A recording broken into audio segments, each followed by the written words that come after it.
Boa tarde a todos.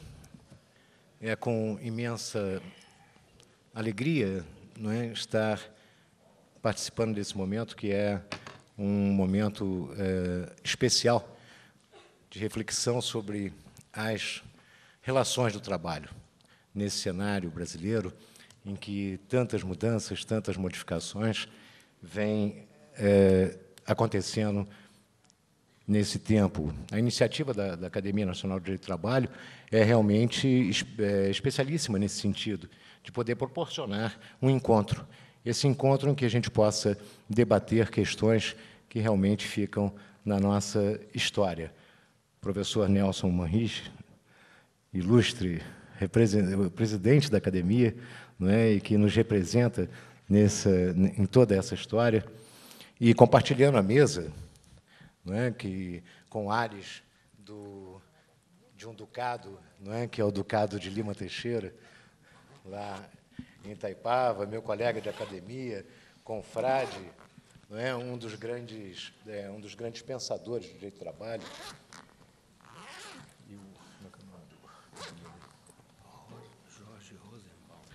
E do professor Jorge Rosenbaum, que, de fato, será, para mim, assim, primeiro, eu tenho que agradecer o convite, e, segundo, achar que o arrependimento vai ser do professor Manriche, né, de ter trazido alguém que não está, né, com tamanha desenvoltura a ponto de poder ombrear-se com os meus ilustres pares. Mas me facilita o fato de presidir o painel, não é, que, naturalmente, a única coisa que eu tenho que fazer é passar a palavra para ser mais rápido e menos comprometedor, porque tudo que eu disser vai ser usado contra mim, né? E outra coisa interessantíssima é que eu estou com amigos aqui do Tribunal Superior do Trabalho, meus colegas, ministros, né? E há poucos dias eu estava assistindo uma apresentação de cantoras novas, e cada uma cantava uma música, e uma delas estava um pouco nervosa, e as colegas, quando viram o nervosismo da menina, começaram a cantar junto. Então, qualquer coisa, vocês comecem a cantar junto aí, porque vai ser de grande e salutar ajuda. E a questão, o tema, é a ultratividade da norma coletiva, para ser mais exato, né? A questão da negociação coletiva nesse cenário nacional. E eu vou me permitir, só para fazer uma apresentação e dar um cunho do próprio conteúdo, daquilo que representa e que aquilo que é, naturalmente, a indagação de todos com relação aos novos rumos traçados até pelo Tribunal Superior do Trabalho. Isso foi fruto de uma reunião nossa, não é, no ano de 2012, em que, por fim, adotamos a nova redação da súmula 277, o que vem causando um furor absoluto, com pronunciamentos de ambos, não é, de todos os setores, no sentido de uma postura pró-adoção da ultratividade da norma coletiva, e outros, contrariamente, dizendo que isso daí foi uma transformação radical e absoluta. Na realidade, nós temos que estabelecer o que queremos com relação à negociação coletiva. A negociação coletiva é hoje, sem dúvida, o maior pressuposto do exercício de algo chamado liberdade sindical. É mediante a negociação coletiva, e é o que o Estado quer que ela possa desenvolver de uma tal maneira, no sentido de cada vez mais aprimorar a questão das relações de trabalho. Com relação ao aspecto das negociações coletivas, a nossa experiência histórica em todo esse cenário, em toda essa história do direito coletivo no Brasil, ela tem trazido mudanças quase que frequentes e, naturalmente, indagações sobre o conteúdo de uma convenção coletiva, seu alcance e qual a repercussão dos ajustes coletivos dentro dos contratos individuais do trabalho, sabendo que nós tínhamos uma interpretação no sentido de que as regras contidas na própria interpretação da legislação vigente, sobretudo, não é, aquela de que a norma coletiva tinha uma vigência no tempo, ou seja, ela vigia no seu prazo de existência. E não havia, naturalmente, qualquer incorporação dessas garantias nos contratos individuais do trabalho. E essa nova versão da súmula 277, que trata da convenção coletiva de trabalho, o acordo coletivo de trabalho, eficácia, ultratividade, e ao dizer que as cláusulas normativas dos acordos coletivos ou convenções coletivas integram os contratos individuais de trabalho e somente poderão ser modificadas ou suprimidas mediante negociação coletiva, outra negociação coletiva, me parece, em princípio, isso pode ter repercutido de uma maneira em que se entendia que, de fato, houve um rompimento com uma estrutura que vinha sendo montada, que já era historicamente conservada, no sentido de que essas cláusulas de convenções coletivas iriam viger no tempo. E, daí para frente, nova convenção coletiva pudesse dar novas condições de trabalho e tudo aquilo que tinha sido fixado anteriormente perderia seu valor até que nova convenção coletiva viesse a ter. E essa nova adoção foi um desestímulo à negociação coletiva. Não me parece que tenha havido um desestímulo à negociação coletiva. Ao contrário, muda o prisma. Aquilo que a negociação coletiva partiria, ou as tratativas e o desenvolvimento de uma negociação coletiva partiria de uma determinada categoria, passaria a ser, das duas categorias envolvidas no conflito, a delimitar a provocação dessa negociação coletiva. O fato de as cláusulas incorporarem ao contrato individual do trabalho permanecerem até que outra convenção coletiva viesse a ser substituída, me parece que estimula, de fato, a convenção coletiva, até mesmo pela questão da cláusula rebus sic stantibus. Não há, naturalmente, engessamento até que possa ser revista, nem que seja por onerosidade excessiva. O que não se podia admitir, por exemplo, é que determinadas cláusulas sociais pudessem parar no tempo quando elas já estavam arraigadas e garantidas dentro de uma modificação sucessiva.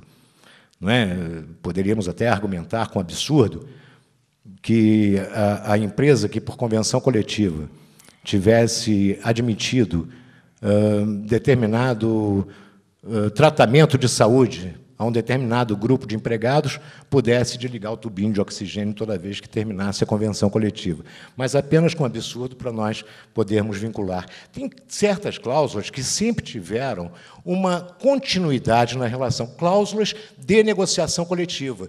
E eu posso voltar, assim, historicamente, a determinados momentos. Por exemplo, era o ano de 1994. Estava eu presidindo a sessão de dissídios coletivos do Tribunal Regional do Trabalho do Rio de Janeiro.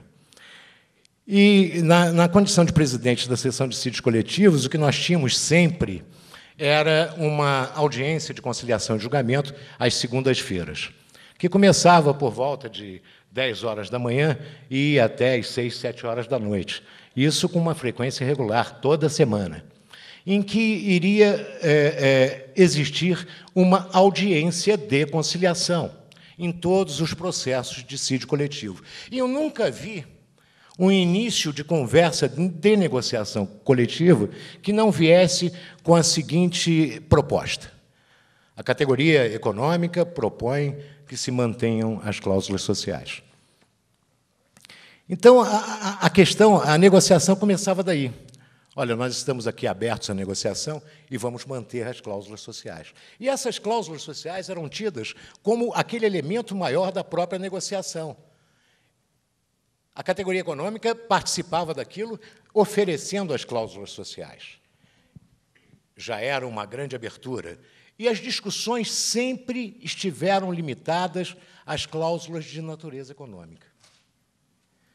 Eu nunca vi uma discussão maior em dissídio coletivo que não tivesse voltado ou focada tão somente nas cláusulas econômicas. Tanto que, a partir dali, e acontecia uma coisa interessantíssima, porque eu conseguia celebrar acordo parcial em todos os dissídios coletivos, naquelas audiências de conciliação, de modo que as 140 cláusulas tradicionais de dissídio coletivo eram restritas, ou se restringiriam a 4 a 6 cláusulas, todas de natureza econômica. De modo que, com a celebração do acordo parcial, quando o processo era distribuído para o relator, ele ficava feliz da vida, porque, ao invés de examinar 140 cláusulas, bastava que ele examinasse 6 cláusulas e teria julgado o dissídio coletivo. Então, a questão sempre se referiu às cláusulas de natureza econômica. E essas cláusulas de natureza econômica, elas têm uma característica, sempre voltadas para o futuro. Quando advém o termo de uma convenção coletiva ou de um acordo coletivo, aqueles salários, com aquele reajuste e recomposição, eles permanecem. Não há uma retirada dos valores. E há outras coisas que são altamente interrogativas com relação a esse preceito. Suponhamos que, numa convenção coletiva, uma das cláusulas seja de remunerar a hora extraordinária com 70%. E essa cláusula vem de uma sucessão de cláusulas de acordo e convenção coletiva reafirmadas a cada 2 anos. De repente, há um hiato maior na consecução da nova convenção coletiva. É razoável que se volte ao patamar anterior com uma instabilidade econômica dentro de uma relação jurídica sem que condições outras possam nortear esse tipo de comportamento? Me parece que não. E isso tudo não é de agora, não é algo que surgiu do nada. Todas as questões que nós tratamos no Tribunal Superior do Trabalho, e muitas das decisões, já vislumbravam cláusulas coletivas com efeito futuro, diferido no tempo. Cláusulas que, por exemplo, davam garantia individual de emprego, até pré-aposentadoria, e que, naturalmente, só iriam adquirir aquele tempo de trabalho pós-vigência da convenção coletiva, e a elas era garantida, sempre foram garantidas, sem que houvesse qualquer questionamento maior sobre isso. Então, me parece que não houve, naturalmente, contaminação com relação à negociação coletiva. Ao contrário, houve um estímulo da convenção coletiva, que não mais fica por conta apenas de uma categoria provocar que haja o chamamento para que as condições de trabalho possam ser negociadas. Passa-se de um patamar. Havia até um artigo doutrinário, antes da alteração da súmula, que é do nosso acadêmico, colega, confrade, Rodolfo Pamplona e o Roberto Pessoa, sobre exatamente a ultratividade da norma coletiva e a necessidade de se rever, naquela ocasião, a súmula 277, por força até do parágrafo 2º do artigo 114 da Constituição Federal, que restringia a atuação do poder normativo da Justiça do Trabalho, determinando que respeitasse as condições negociadas e tratadas anteriormente. Então, uma norma constitucional de regência que limita a própria atuação do poder normativo com relação à fixação, ao julgamento ou a criar as novas condições de trabalho, sem que não respeite aquelas cláusulas, aquelas negociações anteriormente celebradas. Então, me parece que todo esse questionamento, e eu não quero me alongar demais também, porque, né, nós temos tempo, e esse tempo né, já foi dito que vai ser no máximo 15 minutos, tá bom? Então tá bom. Mas a questão é exatamente verificada nesse sentido. É preciso entender o seguinte: há prejuízo da negociação coletiva? Absolutamente. E hoje é sabido que a negociação coletiva é pressuposto de liberdade sindical. Não há forma mais odiosa de prática antissindical, a recusa à negociação coletiva, o impedimento à convenção coletiva, ou estabelecer malícias para que ela não possa ser alcançada. É necessário que haja uma transparência maior e que essas discussões não infirmem aqueles pressupostos já trazidos e de tradição dentro de determinadas categorias. Posso dizer, por exemplo, a dos bancários. Não é? Que nos acordos coletivos, nas negociações coletivas de bancário, isso eu estou dizendo porque vejo publicado nos jornais, em que se estabelece qual o critério maior? A renovação das cláusulas sociais como primeira pretensão ou primeira abertura para eu negociar. A questão muda. Vamos tratar seriamente as coisas. As cláusulas sociais, essas são garantidas por uma questão da própria estabilidade da atividade profissional e atividade econômica. São cláusulas sociais que deverão ser, e se, naturalmente, afastadas do conteúdo que as nortearam, o debate na negociação é que irá dar esses destinos da própria manutenção ou não daquela convenção. Agora, enquanto nesse episódio da discussão, haverá, naturalmente, uma permanência, pelo menos, daquelas garantias, para que não se comece toda vez do zero. Olha, terminou, começa tudo outra vez, é como se nada tivesse existido. Não é verdade. Há situações e há cláusulas que são inerentes à própria relação de trabalho e foram oriundas ou advindas de conquistas, que naturalmente irão se preservar no tempo, mas para isso é preciso que haja exatamente uma compreensão maior do tema e se estabelecer o limite da negociação.